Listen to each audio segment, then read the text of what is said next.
Oui, mes chers collègues, je voudrais juste vous rappeler, concernant le vœu précédent, que nous avons ici, dans cette instance, voté à l'unanimité un vœu pour la reconnaissance de l'État palestinien et que donc on a toujours considéré que la France et Paris, la capitale de la France, avaient un rôle à jouer extrêmement important sur la scène internationale. Et je remarque que Madame la maire sait le faire sur bien des sujets. Donc soyons très fiers quand Paris honore son engagement en faveur de la liberté, l'égalité, la fraternité, la solidarité internationale et le respect du droit international. Sur les questions de respect du droit international, j'abonderai dans le sens de ma collègue précédente, car la situation à Afrine est catastrophique.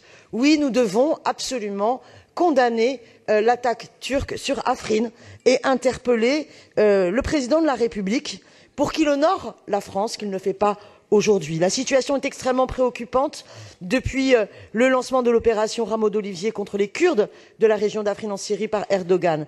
Cette opération terrestre lancée avec l'aide des milices djihadistes et d'anciens d'Al-Qaïda sont inacceptables. On est en train d'attaquer ceux qui ont été les meilleurs combattants contre Daesh. Ce que nous avons ici dans cette assemblée salué.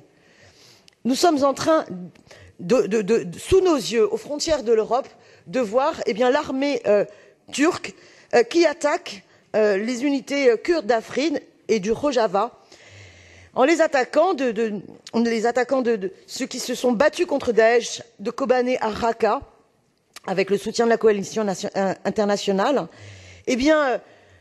Monsieur Erdogan est en train de mener une action à des fins de nettoyage ethnique, selon les propres termes de Monsieur Erdogan, qui vise aussi à museler totalement les réseaux sociaux, emprisonner en Turquie depuis plusieurs jours nombre de personnes qui ont condamné ces bombardements.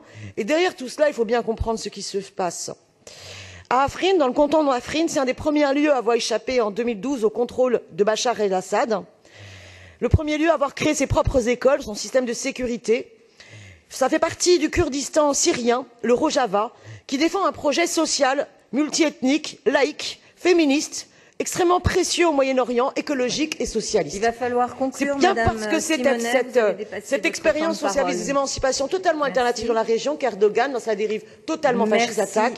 Je vous remercie, Madame la maire, pour qu'on interpelle Monsieur Macron, la France, pour condamner.